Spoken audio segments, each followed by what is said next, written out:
Je m'appelle Brenda Shanahan, je suis députée du comté Châteauguay-Lacolle, mais bientôt Châteauguay-les-Jardins de Napierville, qui se trouve sur la rive sud de Montréal et on va jusqu'à la frontière américaine.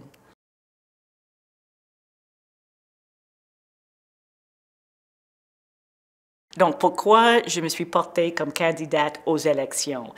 Tout d'abord, c'était, je dirais, 2013-2014, quand j'étais très active comme travailleuse sociale dans le milieu communautaire, que je me suis rendu compte que pour faire vraiment le changement dans la société, bien, ça prend une implication plus globale et en fait, l'opportunité de me présenter comme candidate dans mon comté, comme candidate libérale. C'était pas évident, mais je me suis dit, les gens chez moi ont besoin d'une voix à Ottawa, donc je pense que je suis capable d'être cette voix-là.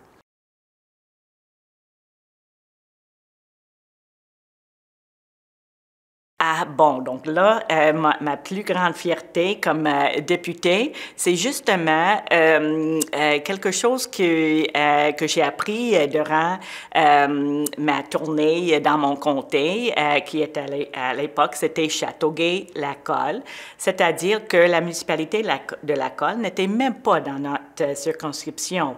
Et ça, c'est très important pour les gens parce que les gens veulent se voir dans leur gouvernement fédéral. Il veut être reconnu. La prochaine fois qu'on va avoir des élections, ce sera Châteauguay-les-Jardins de Napierville.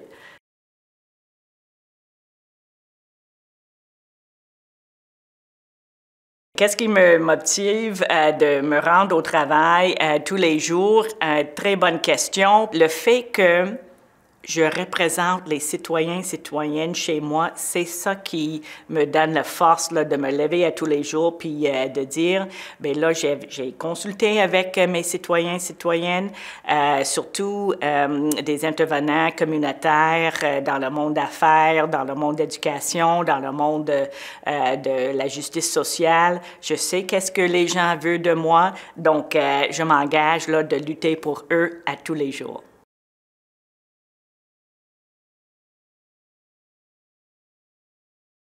Donc, si je peux parler d'un aspect de la vie politique que j'ai découvert après que je suis entrée en politique, qui était quand même surprenant, c'était comment c'est important de faire le réseautage avec les membres de tous les partis politiques. Une fois que la campagne est terminée, je suis là pour tout le monde et j'essaie de comprendre le point de vue de tout le monde. On ne peut pas plaire à tout le monde, mais au moins on peut faire des relations et des compromis. La politique, quand même, c'est une façon d'organiser la société. Ça prend tout le monde, donc ça prend la capacité de coopérer puis de collaborer avec tout le monde. Et je pense que franchement, je peux dire que j'ai des très bons collègues là, dans tous les partis de toutes les couleurs.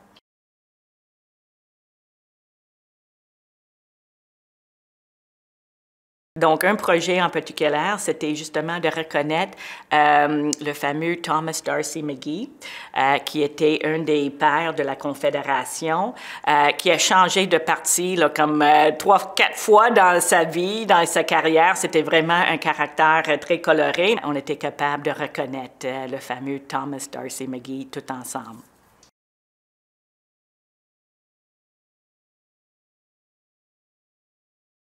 Donc, les plus grands défis pour la démocratie aujourd'hui, c'est justement qu'on le prend pour acquis. On pense que parce que ça fait, je dirais, 2, peut-être 3 générations maintenant, parce que j'ai quand même des gens dans ma circonscription qui étaient des anciens combattants là, de la Deuxième Guerre mondiale, quand c'était vraiment l'époque où la démocratie était menacée, puis partout dans le monde. Ces gens-là s'en souviennent très bien, puis ils prennent rien pour acquis, puis on est très fiers là, justement de fêter, commémorer le jour de souvenir dans les écoles primaires et secondaires pour ces raisons-là.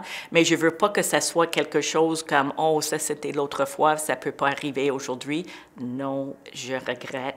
Puis on voit justement avec l'invasion illégale de la Russie en Ukraine, on voit que la démocratie peut être menacée même encore aujourd'hui. Donc, je demande aux jeunes qui m'écoutent actuellement, s'il vous plaît, participez dans la vie civique, participez dans les groupes communautaires, dans les choses qui vous intéressent, et comme ça, vous allez être en mesure de rencontrer les gens intéressants qui partagent les mêmes valeurs et de contribuer à notre belle société démocratique.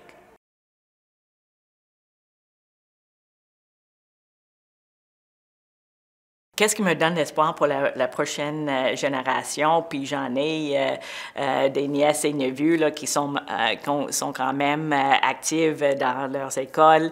Je vois que vous êtes une génération qui est très éduquée, comment je peux dire, pluguée là, dans le monde actuel. Oui, on comprend là, qu'on a des intérêts aussi, puis c'est tout à fait normal. Moi, j'étais quelqu'un qui aimait ça aussi. Je faisais partie du club de débat. Donc, je sais que les clubs de débat, ça marche. Les clubs les Nations Unies, ça marche. Model United Nations, c'est incroyable qu'est-ce que les jeunes font aujourd'hui. Donc, je leur donne je lève mon chapeau, là, continuez comme il faut, parce qu'on compte sur vous.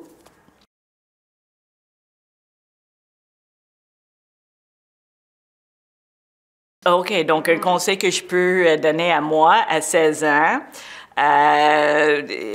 comme je viens d'expliquer, j'étais très impliquée dans les clubs de débat, dans les Model United Nations, mais même à ça, là, des fois, je me suis retenue. Je me suis dit, oh non, c'est pas pour moi, ça devrait être quelqu'un d'autre là, qui est mieux que moi, qui parle mieux, qui est plus capable. Non, il faut pas te retenir. Notre pire ennemi, des fois, c'est nous-mêmes. Puis qu'est-ce qui se passe dans la tête? Essaie donc. Tout le monde est dans le même bateau. Tout le monde essaie. Et c'est quand on essaie qu'on gagne l'expérience, puis, comme je dis, d'être impliqué dans les choses qui vous intéressent. Vous allez rencontrer du monde intéressant, on travaille en équipe et vous allez trouver le courage là, que ça prend là, pour aller dans la vie.